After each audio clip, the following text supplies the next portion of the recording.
Hi there, this is Sam, and this is the 10th episode of the VictorPrep Vocab podcast. We're going to be doing another 4 words this episode, and for the next episode, which technically will be episode 11, we're going to do a test of the first 10 episodes. That's 40 words. And then episode 12 will be back to another 4 words per episode until our next test. I figured 40 words per test seems reasonable, and will be a good way of testing yourself to see if you're really remembering the words. So, as always, we're going to be covering the previous episode's words. That'll be episode 9. The words were monastic, pervade, dyspeptic, and assuage. Do you remember those words? Well, let's go over them. Monastic, that means related to monks or nuns or other people living under a religious vow. So that means living in a secluded or austere manner of living, a poor way of living, someone living without all the niceties of modern life, like electricity or nice clothes or rich food. Pervade, that means to spread throughout all of something else. To diffuse, to fill, a smell pervading through a house. Dyspeptic, that means having indigestion and consequently being irritable or depressed or moody. It can mean gloomy, pessimistic, but mostly irritable.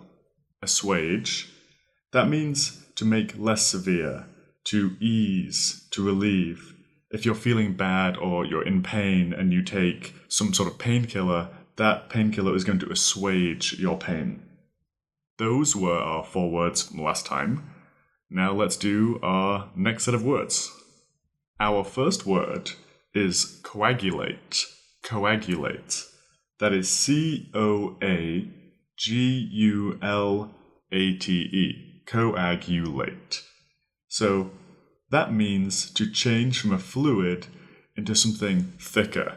If you imagine having some milk and slowly letting that milk turn into cream, it's getting thicker, it's becoming more like a solid. That is coagulating.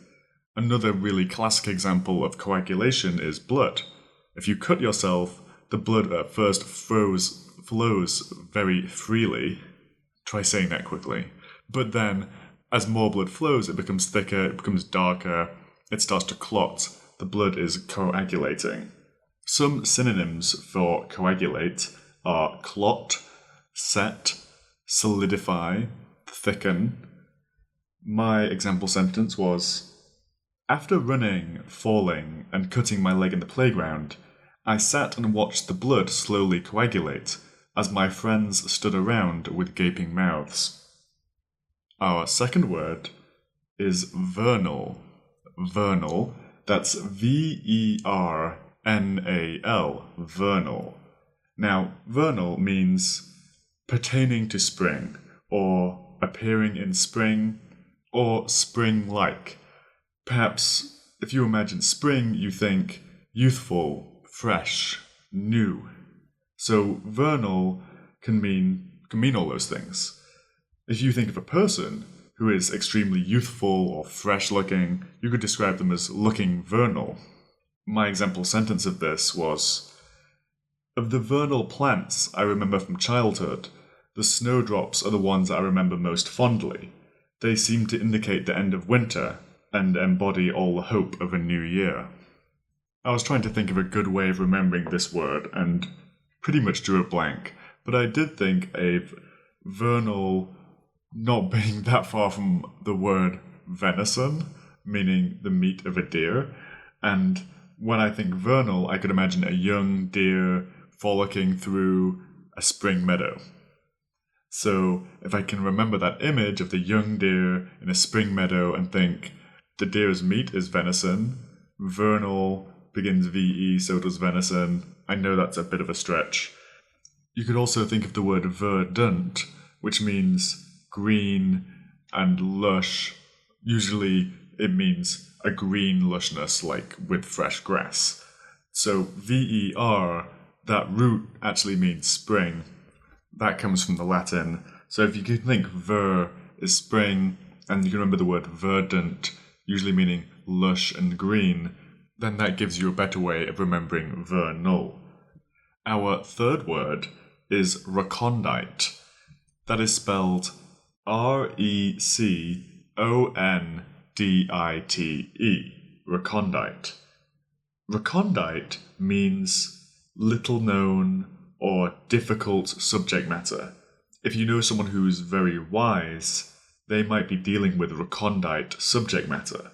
It means beyond an ordinary person's knowledge or understanding. Some synonyms for that are esoteric, little known, abstruse, perhaps even mysterious or secret or deep. A wizard would know a lot of recondite material. My example sentence was, Gandalf, the wizard from Middle-earth, dealt often with dark and recondite matters, beyond the understanding of the simple hobbits. If any of you ever read any stories by H.P. Lovecraft, he often talked of a fictional book called the Necronomicon, which was a book of the dead, which was full of spells and dark magic and ways of summoning monsters and demons. That book, full of the mysterious and the occult, you could say that it was full of recondite information. The fourth word for today's episode is quiescent. That's spelled Quiescent. Quiescent. Quiescent means being quiet or still, being inactive or motionless. It could also mean to be at rest, or in a state of inactivity or dormancy. Here's an example sentence. The strikes were headed by groups of workers who had previously been quiescent. So, your image is, think of some animal that hibernates during the winter. In that period, they are quiescent.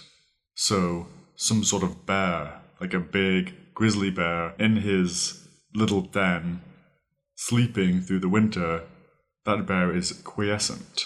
A couple of other synonyms for quiescent are dormant and latent.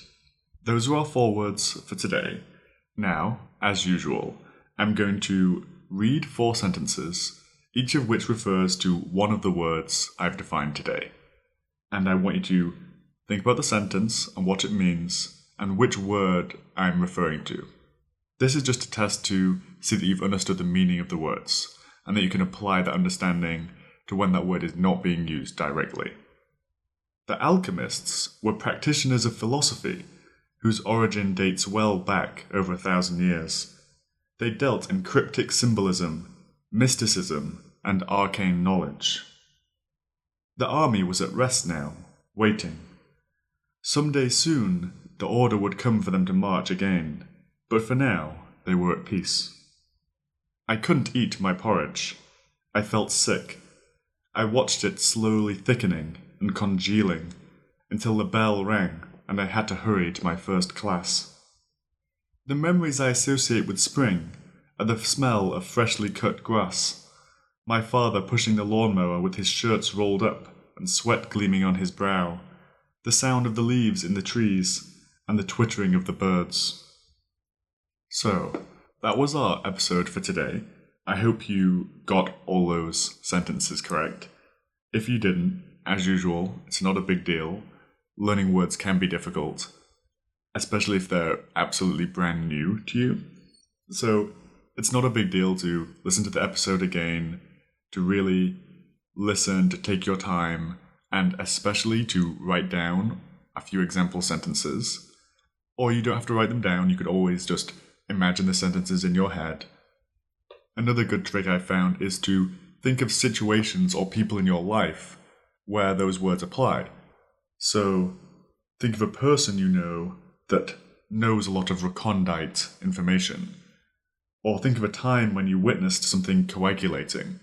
Maybe sometime you cut yourself. Or maybe you were painting a wall and you watched the paint slowly dry, because you could perhaps describe that paint coagulating into a thickened mass. Or even, perhaps you know someone who meditates, and you could describe that person in a state of meditation as being quiescent, being at rest, quiet, still, or inactive. So there are tons of ways you can use these words and help yourself to remember them by thinking of people, places, memories, times in your life where these words are appropriate. So have fun with it and let me know how it goes. As always, this is Sam Fold. You can contact me at sam.fold@gmail.com and at samfold on Twitter if you want to do that. I'm so welcome to any criticism or feedback, positive or negative. It's all good. I do this to help people and, that's all that matters really. So I want to be better. The website is in progress, so I'll let you know when that is done, or at least in some state where I would be happy to advertise it. Thank you very much, and be ready next time for the test. Bye-bye.